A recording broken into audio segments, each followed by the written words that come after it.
What is going on, guys? I am back with yet another military video, and this one is again another special one. I have a lot of those on my channel, as you can tell by scrolling through. This is a World War I German M1917 helmet with the 1917 turtle pattern camouflage on it. It is an absolutely stunning piece of history here. This is 100% genuine World War I camouflage painted on in the trenches in 1917. And the interesting thing about this helmet is the camouflage was never finished. Kind of eerie to think about why the camo was never finished, but it just wasn't finished. You can see here, whoever was doing it got the entire helmet, but when they got to the front, something happened. It's not done. It's just left with a couple lines, and that's all. It's, again, very eerie to think about why it's not finished, but it is very, very, very cool nonetheless, and it's absolutely incredible. Look at that camouflage paint. We have the red, which is not a very common color. We have yellow. It's like kind of like brownish yellow, really. And then we have the black lines here going everywhere. I believe that, maybe the soldier was planning on finishing it, filling in all these little gaps here. But again, you never know. I'll never know the story. And yeah, I just have this incredible helmet in my collection.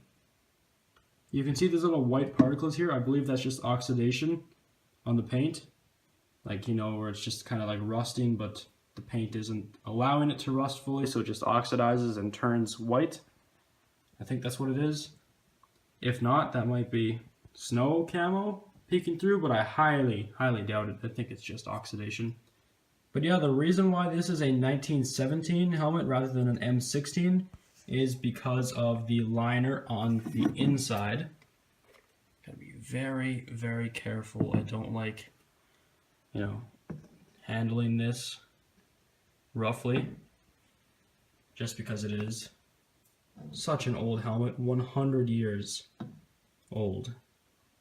And there you go. The reason why this is a 1917 helmet is because of this liner band right here that keeps the leather attached to the helmet is steel. In 1916, the liner band was leather, the same as this. Then they realized that wasn't very strong, and they turned to metal. And as you can see, actually one of the pins here, or one of the arms on the liner pins is broken off right there. But yeah, this is all original leather. We've got the original liner pad underneath, original drawstring. Absolutely everything is complete on this helmet except for the chin strap. That is the one thing that never came with the helmet when I bought it, and it hasn't been with the helmet for a very long time apparently. I got this helmet from another collector in Alabama. He's an older guy. He's had this in his collection for a very long time. I got it from the same guy that I've got some other helmets from. So I enjoyed buying these incredible helmets off of him. This one is an ET64 right there, so it's size 64, which is why it has the double layered lugs right there.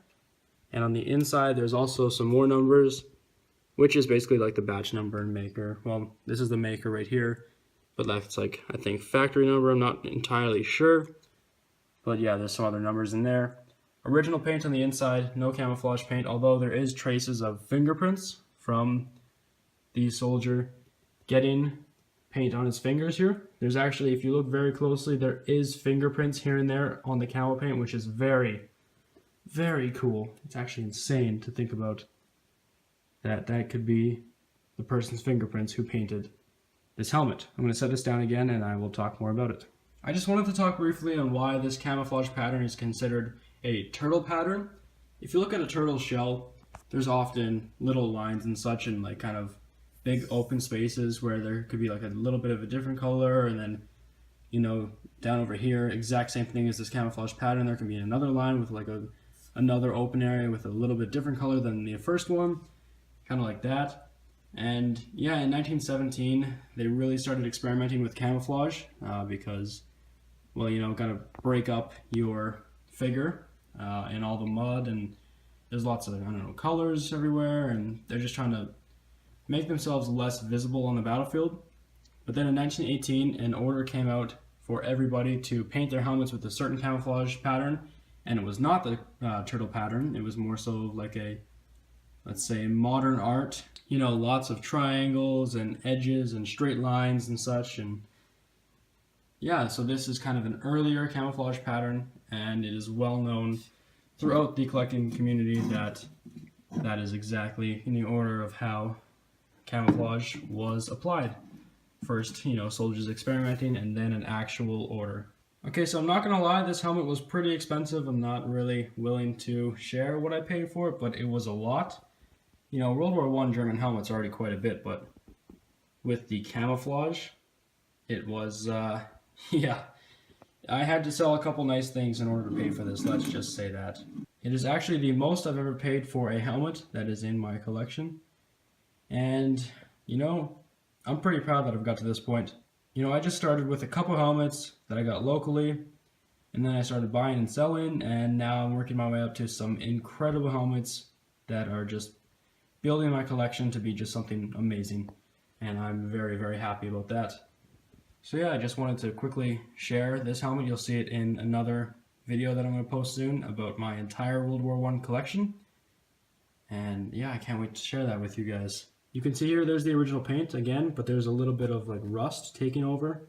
And same thing on the paint here, the rust is actually kind of peeking through, and there's nothing I can do about that. The red is actually holding its color the nicest. This also just might be dirt and, you know, finger oil and etc, etc. But yeah, that's pretty much going to do it for today's video. I just wanted to also show off the new background I've got going here. It's a very, very nice place to display some helmets and take some pictures, and really nice stone background there. So yeah, this helmet looks great right here. But yeah, thank you guys for watching. I hope you enjoyed. Drop a like for this incredible piece of history. Thanks again, guys. I will see you in the next one.